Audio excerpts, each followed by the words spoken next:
Hello dear students, सभी लोगों का इस चैनल पे स्वागत है। मैं mister Arya Kumar for mathematics. आज मैं एक न्यू लेसन साइंस सब्जेक्ट से रिलेटेड लेके चल रहा हूँ, वो है इलेक्ट्रिसिटी। और इस चैप्टर को आप लोग कमेंट में जरूर लिखेंगे ये आपको कैसा लगा है, और मेरे इस चैनल को आप लोग सब्सक्राइब और लाइक जरूर करिए। तो ये इलेक्ट्रिसिटी एक ऐसा चैप्टर है जो बहुत ही अगर समझ में आ जाएगा तो बहुत ही अच्छा है। लुक हियर, इलेक्ट्रिसिटी का अगर हम नाम लेते हैं तो यहाँ पे इसका मतलब है कि इस शख्स का नाम जरूर आएगा। क्या है वो? चार्ज। तो चार्ज की बात, अब ये चार्ज क्या है?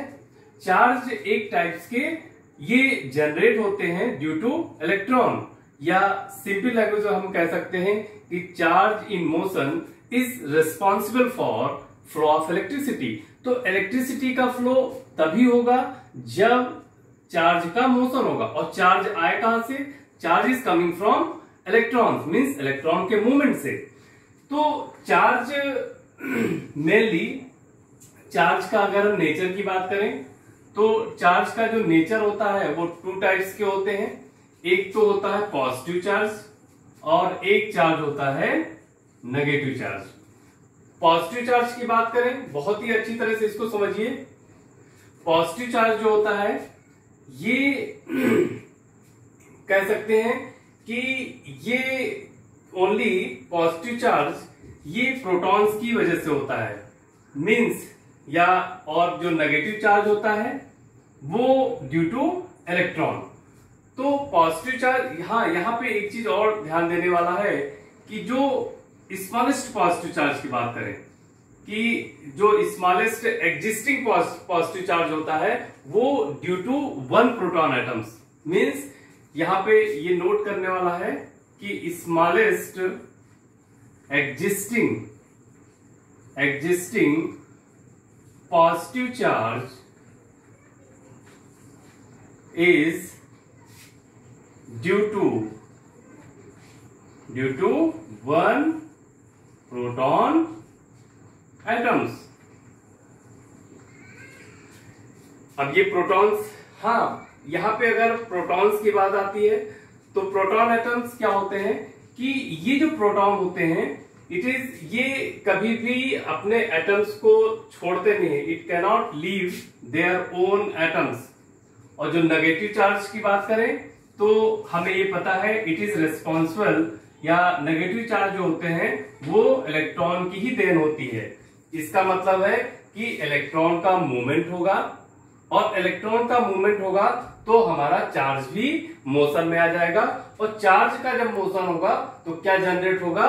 एक इलेक्ट्रिसिटी हमेशा सर्किट में जनरेट होगी। और यहाँ पे चार्ज की हम बात करते हैं कि अगर लाइट चार्जेस होते हैं, कौन से चार्जेस? नोट यहाँ पे बहुत सारे पॉइंट्स हैं। लाइट चार्जेस मींस, अगर लाइट चार्जेस की बात करें मींस पॉजिटिव ये लाइट चार्ज, या नेगेटिव हमारे लाइट चार्जेस होंगे। तो जो लाइट चार्जेस होते हैं वो एक दूसरे को रिपेल करते हैं। इसका मतलब ये दोनों एक दूसरे को क्या करेंगे? रिपेल करेंगे। और जो अनलाइट चार्जेस होते हैं, अनलाइट चार्जेस मींस पॉजिटिव और नेगेटिव, या नेगेटिव और पॉजिटिव, ये हमारे कौन से चार्जेस हुए? It is unlit charges. तो ये जो अनलाइट चार्जेस होते हैं ये एक दूसरे को हमेशा क्या करेंगे? Attract to each other. तो इसकी बात हो गई, लाइट और अनलाइट चार्जेस की बात हो गई। अब हम लोग बात करते हैं यहाँ पे कि ये जो चार्ज होता है इसको रिप्रेजेंट किससे करते हैं? तो चार्ज को हमेशा हम लोग स्मॉल क्यू या कैपिटल क्यू से रिप्रेजेंट करेंगे। हम लोग क्या लेके चलेंगे? Small Q. अगर एग्जाम में आता है कि चार्ज को किससे रिप्रेजेंट करना है तो आप लोग इसको लिख सकते हैं, इसको चार्ज लिख के इसको डिनोट कर सकते हैं कि इसको हम स्मॉल क्यू से इसको रिप्रेजेंट कर रहे हैं। इसकी जो यूनिट होती है, चार्ज की जो यूनिट होगी वो यूनिट क्या होगी? कूलॉम होगी। इसकी यूनिट कूलॉम होगी। और यहाँ पे हम बहुत थोड़ा सा बात करना चाहते हैं कि अगर चार्ज Q है तो चार्ज Q इक्वल टू होता है N इंटू ई। एक ये हम इसको नोट कर लेंगे फार्मूले के तौर पे कि Q इक्वल टू क्या होता है N इंटू ई। N होता है नंबर ऑफ इलेक्ट्रॉन, N क्या होता है नंबर ऑफ इलेक्ट्रॉन, E होता है charges of one electron. Means जो Q जो कूलम्ब्स होगा या जो Q चार्ज होगा वो नंबर ऑफ इलेक्ट्रॉन और नंबर ऑफ वन इलेक्ट्रॉन पे जो चार्ज होता है, नंबर ऑफ वन इलेक्ट्रॉन पे जो चार्ज होता है 1.6 into 10 to the power minus 19 coulombs का होता है। तो यहाँ पे 1.6 into 10 to the power minus 19 की जो न्यूमेरिकल वैल्यू होगी उसको पुटअप कर देंगे।